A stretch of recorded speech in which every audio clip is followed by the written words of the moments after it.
Seja muito bem-vindo ao podcast Casa Hunter, mais um canal de comunicação dedicado às pessoas com doenças raras e seus cuidadores.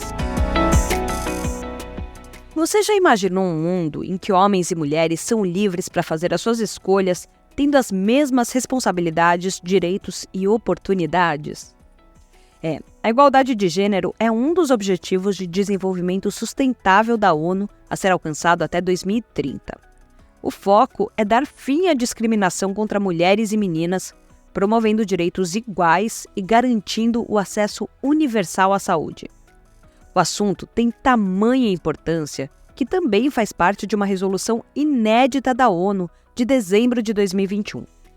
No texto, os países são incentivados a agir em prol da equidade entre homens e mulheres, levando em consideração as particularidades da vida das pessoas com doenças raras.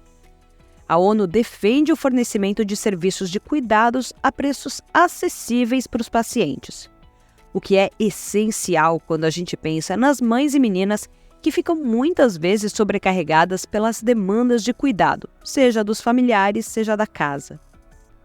Nesse mesmo texto, a ONU também incentiva medidas que promovam a divisão de responsabilidades entre os membros da família, para reduzir e distribuir a carga de cuidados e trabalhos domésticos. Para isso, homens e meninos são convocados para serem agentes e beneficiários das mudanças. Ou seja, eles são chamados para serem aliados que podem trazer mais igualdade no dia a dia das famílias que convivem com doenças raras. E para tratar do assunto, a gente convidou Isabel Maior, médica fisiatra, aposentada e ativista pela causa das pessoas com deficiência desde o final dos anos 70, quando teve um diagnóstico de lesão na medula. Isabel, conta um pouquinho mais para a gente sobre a sua trajetória na luta pelas pessoas com deficiência. Ela também fala sobre a questão da igualdade de gênero na vida dos pacientes raros e dos seus cuidadores. E de que maneira que as mulheres e homens passam por situações diferentes na rotina e como sobrecarga de trabalho sempre pesa para o lado feminino. Ao seu lado vai estar a Juliana Righini, assistente social do Day Hunter São Paulo. A Juliana reflete sobre o trabalho incessante das mães no cuidado dos familiares com doenças raras. Nessa jornada, muitas sentem falta de uma rede de apoio capaz de auxiliá-las nas batalhas diárias para cuidar dos filhos e da casa. Apesar das muitas dificuldades, a assistente social enxerga um caminho de esperança e de apoio. A partir de iniciativas como o Day Hunter, muitas mães, tias, irmãs e avós recebem suporte emocional e social para que consigam reconstruir o seu papel na sociedade e nas suas famílias. Confira agora o nosso olhar raro na discussão Igualdade de Gênero.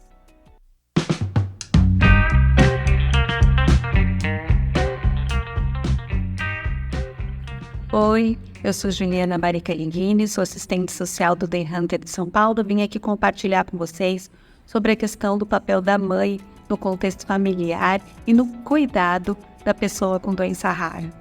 O que a gente observa no nosso dia a dia é que praticamente quase todos os pacientes que atendemos são cuidados diariamente, 24 horas por dia, todos os dias da semana pelas mães.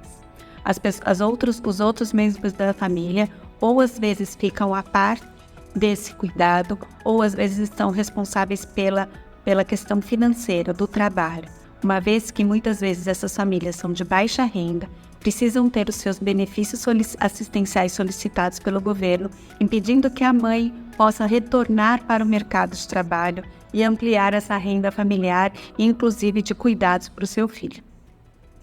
Muitas vezes essa mãe ela tem uma rede de apoio muito pequena, tanto da família quanto da família estendida. E uma rede de apoio também muito pequena dos serviços assistenciais e da saúde e da educação.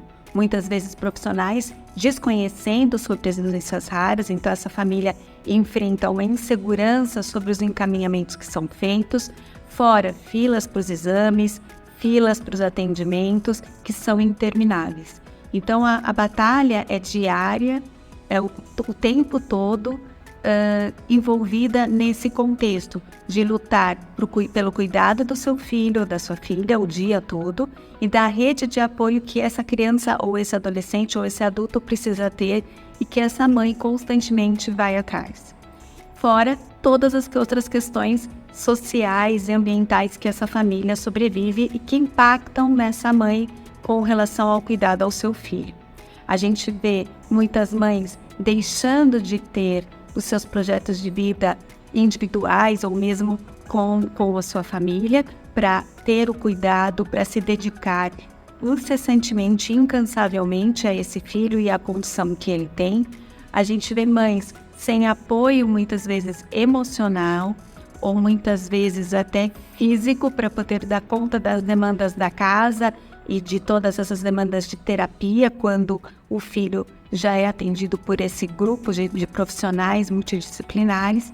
E a gente vê famílias que às vezes até a mãe se arrisca a voltar para o mercado de trabalho, mas com impossibilidade, com muita insegurança, porque muitas vezes são solicitadas pelas escolas, por profissionais, por terapeutas, a estar presente nos atendimentos, o que faz com que seja solicitado muitas ausências, e aí muitas vezes deixando inseguro no seu projeto, uma insegurança no seu projeto profissional.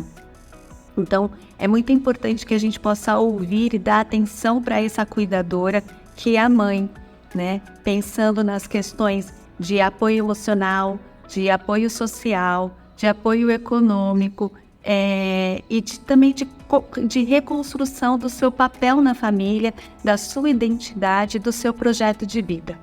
No Day Hunter, a gente oferece uma série de acolhimentos para as mães que solicitam, que são acolhimentos e escuta por profissionais capacitados. Nos nossos atendimentos, a gente também tem uma atenção muito grande para ouvir essa mãe e também encaminhamentos para redes e grupos de apoio familiares, pensando sempre no compartilhar, no não se sentir sozinha e isolada na questão do cuidado do seu filho.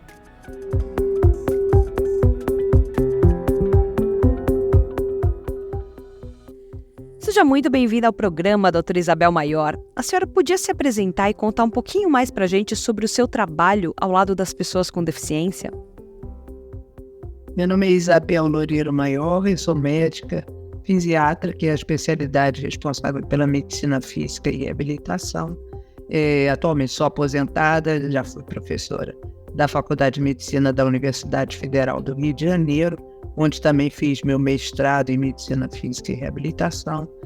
Trabalhei na coordenação de saúde da pessoa com deficiência da Secretaria de Estado do Rio de Janeiro e, posteriormente, fiz um novo concurso público para a carreira de gestor governamental e, estando em Brasília, fui convidada a exercer tanto alguns cargos na Secretaria Nacional de Assistência Social ligados à política de saúde, de atendimento à pessoa com deficiência e, posteriormente, trabalhei por 8 anos na Secretaria de Direitos Humanos, naquela ocasião, Presidência da República, de 2002 até o final de 2010, quando nós conseguimos transformar a coordenadoria em Secretaria Nacional dos Direitos da Pessoa com Deficiência. Bem, além disso, eu tenho muito orgulho de ser ativista do movimento das pessoas com deficiência desde o final dos anos 70, quando a deficiência e eu nos encontramos através de uma lesão na medula. Como estudante de medicina, eu tive a oportunidade de completar o curso na minha mesma turma de medicina em 1978 e, posteriormente, comecei a trabalhar usando uma bengala. De 97 para cá, eu uso cadeira de rodas, que não está sendo vista nessa gravação, mas ela está aqui, presente e me trazendo a lembrança das questões que todas nós, pessoas com deficiência, ainda enfrentamos no Brasil.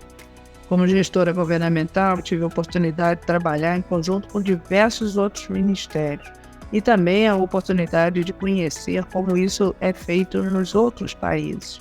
E durante a elaboração da Convenção sobre os Direitos das Pessoas com Deficiência, que é um tratado específico da ONU, voltado para as pessoas com deficiência, aprendi muito mais e pude então ajudar a aperfeiçoar um pouco das nossas políticas públicas. Mas sempre há o que fazer. O movimento social não pode parar, a área governamental não pode parar, e talvez seja esse o meu grande aprendizado durante a vida, que trago aqui para vocês. Bom, na sua longa trajetória na luta pelos direitos das pessoas com deficiência, A senhora chegou a identificar uma diferença na jornada dos pacientes em decorrência do gênero? Mulheres com deficiências, homens com deficiência, existe uma diferença na jornada desses pacientes? Na verdade, eu tive a oportunidade de trabalhar em centros de reabilitação da área não governamental em áreas mais carentes, aqui no Rio de Janeiro, no bairro de Anchieta, que é um subúrbio do nosso município. Assim como eu tive a oportunidade de trabalhar na Associação Fluminense de Reabilitação em Niterói e também na ABBR, no Jardim Botânico, além do Serviço de Medicina Física e Reabilitação do Hospital do Fundão, que pertence à Universidade Federal.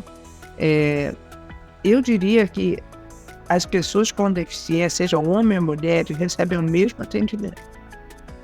Crianças ou de outras idades. Talvez as pessoas mais velhas, quando são mulheres e não têm o mesmo suporte familiar, por exemplo, filhos ou parentes mais próximos, têm mais dificuldade de comparecer ao atendimento, porque as mulheres não deixam de levar os homens. Mas muitas vezes os homens já não estão até vivos. Em relação aos desafios que são decorrentes das deficiências, a senhora percebe que afetam os pacientes de maneira semelhante? Eu acho que isso reflete exatamente o que é a cultura brasileira, não só brasileira, eu diria internacional. Porque se você fizer uma pesquisa de quais são as pessoas, por exemplo, auxiliares de enfermagem, técnicos de enfermagem e enfermeiras, a maioria, esse número seria maior ainda, são mulheres. Então, cuidado é uma coisa que é dada à mulher. São as oportunidades. Por exemplo, as mulheres começaram a trabalhar fora de casa, em algumas fábricas, mas principalmente quando ganharam um pouco mais de qualidade no trabalho, tiveram oportunidade, foi professora, que não deixa de ser um cuidado, né, especializado em educação, e a área da saúde. E cada vez mais a área da saúde, não só na enfermagem, que é predominantemente feminina, mas também na área da medicina, nos anos mais recentes, o número de alunas é superior ao número de alunos. Então, isso é uma coisa natural. Agora, o que nós vemos dentro das famílias é que, infelizmente, acaba pesando sobre as mulheres o atendimento total das pessoas com deficiência, ou com doenças raras, ou pessoas idosas. Assim como também são as mulheres que cuidam das crianças, em sua maioria. E o problema que eu vejo do desequilíbrio de gênero é porque na hora de se alguém tem que deixar o mercado de trabalho, é a mulher que acaba perdendo a oportunidade de ter a independência econômica, porque ela é considerada pela família a cuidadora nata. Então acaba sendo sempre sobre a mulher. Em uma pesquisa realizada pela Casa Hunter, a gente percebeu que 80% das mulheres tomam a frente, cuidando do paciente quando ele possui uma doença rara. Quais os reflexos disso nas famílias? E qual a importância de uma política voltada para os cuidadores que auxiliem essas pessoas que precisam de suporte?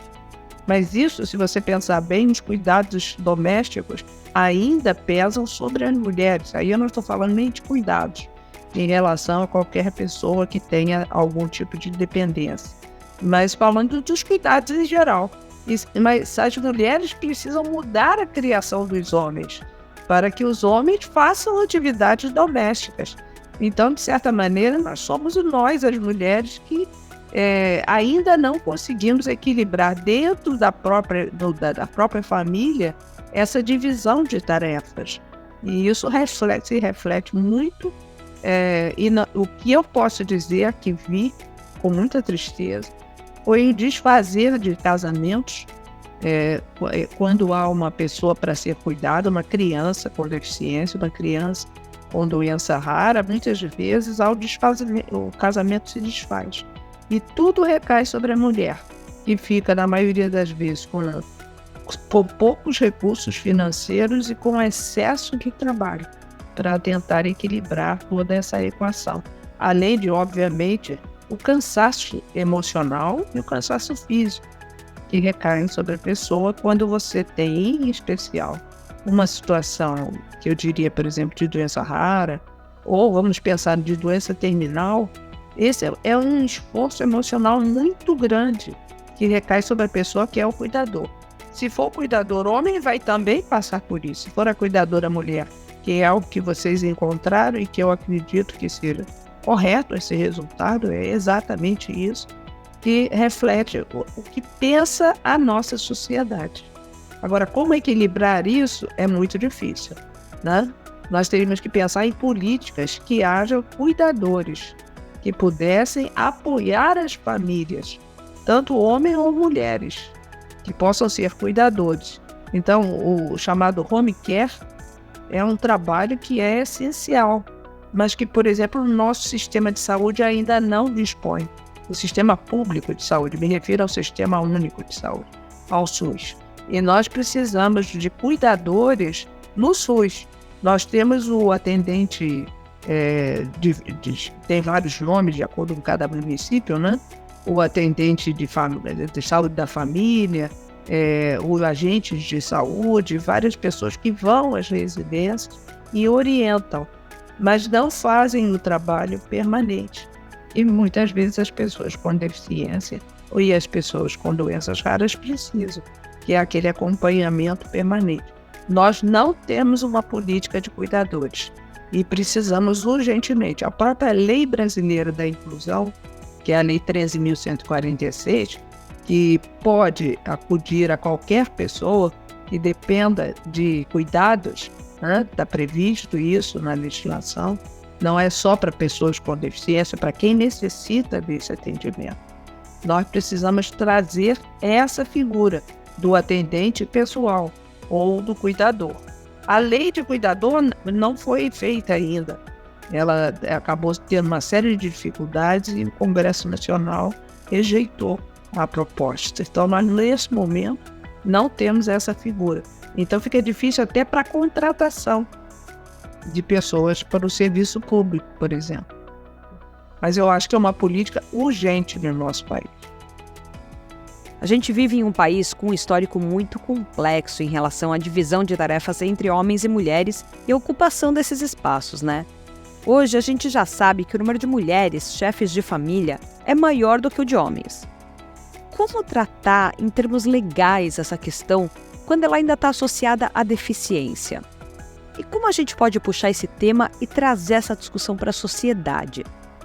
Olha, nós tentamos fazer já por algumas ocasiões, eu acho que deve-se insistir, um trabalho sobre custo adicional da deficiência. Esse custo adicional da deficiência, ele vê tanto os lucros cessantes, quer dizer, o fato de uma pessoa não produzir, não poder estar presente no mercado de trabalho, quer dizer, a própria pessoa com deficiência, se for da idade, né? Não no caso de crianças, obviamente, mas na idade produtiva, e o fato de muitas vezes alguém da família, que é essa questão que nós estamos colocando aqui, ter que sair ou ter que trabalhar em meio expediente, por exemplo. Em parte, isso foi resolvido no serviço público quando você libera horas de trabalho e reduz a carga de trabalho das pessoas que têm sob seu encargo cuidar de pessoas com deficiências ou pessoas que necessitam desse atendimento. Então, isso está previsto, na legislação, na própria Constituição Federal Brasileira e dentro do regime jurídico único, que é a Lei 8.112. Você pode reduzir. Para isso, tem que se comprovar que a pessoa que você vai cuidar realmente é a pessoa que está sob sua responsabilidade. Então, na sua casa, ou no máximo uma pessoa, por exemplo, uma família que tenha que cuidar de algum idoso, pode não morar na mesma casa, mas a responsabilidade é daquela pessoa. Então, ela pode solicitar, mas principalmente no caso de filhos ou cônjuges em que você tem que cuidar a redução da carga horária. Isso é mais difícil de você implantar no serviço que não é o serviço público, né? Para as empresas. Você levar essa redução de carga horária para as empresas é algo que, na verdade, é muito difícil. Acho que não foi tentado em forma de legislação, pelo menos eu não conheço, mas seria uma oportunidade. Mas volto a dizer, acho que uma das outras questões, porque nós não vamos resolver esse problema com uma solução só, nós temos que ter um leque de opções. Uma das opções é exatamente você reduzir a carga horária, sem reduzir demasiadamente o salário de uma pessoa, ou pelo menos que ela não perca o emprego e não se ausente do mercado de trabalho. A outra questão é você dispor de cuidadores que fazem parte de políticas públicas. Então, assim como nós temos, por exemplo, hoje em dia existe a política nos centros tem um nome psicossocial, de atendimento psicossocial, ou nos centros da assistência social, em que a pessoa com deficiência ou idoso passa parte do dia lá no centro, enquanto a família pode trabalhar. Só que muitas vezes essa situação de você levar a pessoa não é adequada. A pessoa fica melhor em sua casa. Então nós vamos precisar do cuidador individual que fique na casa da pessoa pelo menos por um período. Porque nos trabalhos que foram feitos, inclusive eu posso citar, da Faculdade de Economia da USP, tem um trabalho publicado, se eu não me engano, de 2019, né, na revista Economia e Saúde, em que você verifica que só famílias que têm uma faixa salarial acima de 10 salários mínimos é que poderiam arcar com a contratação de cuidadores 24 horas por dia. Entende? Isso não é a realidade brasileira, absolutamente. Né? A realidade brasileira é 3 salários mínimos à média. Isso puxando para cima, porque na verdade a maioria das pessoas, das famílias, não tem uma renda tão alta quanto 5 salários mínimos, tampouco 10 salários mínimos. Então nós temos que ter alternativas. Ou as pessoas ficam no centro parcialmente, você precisará provavelmente do transporte, que é outra coisa que falta. Nós não temos nem transporte acessível na maioria das cidades. Então esse é um problema. E temos também muitas vezes essa necessidade do atendimento realmente ser individual e ser feito na casa da pessoa e não nos centros de atendimento. Então nós precisamos ter opções de políticas públicas que respondam por esse cuidado e a qualidade de vida, porque não é o cuidado pelo cuidado, é a qualidade de vida, as oportunidades que não sejam perdidas. Quando a gente trata da igualdade de gênero e da geração de oportunidades, a gente pode pensar então em políticas globais que vão desde os direitos humanos e passam pelas outras áreas, como saúde, educação e trabalho.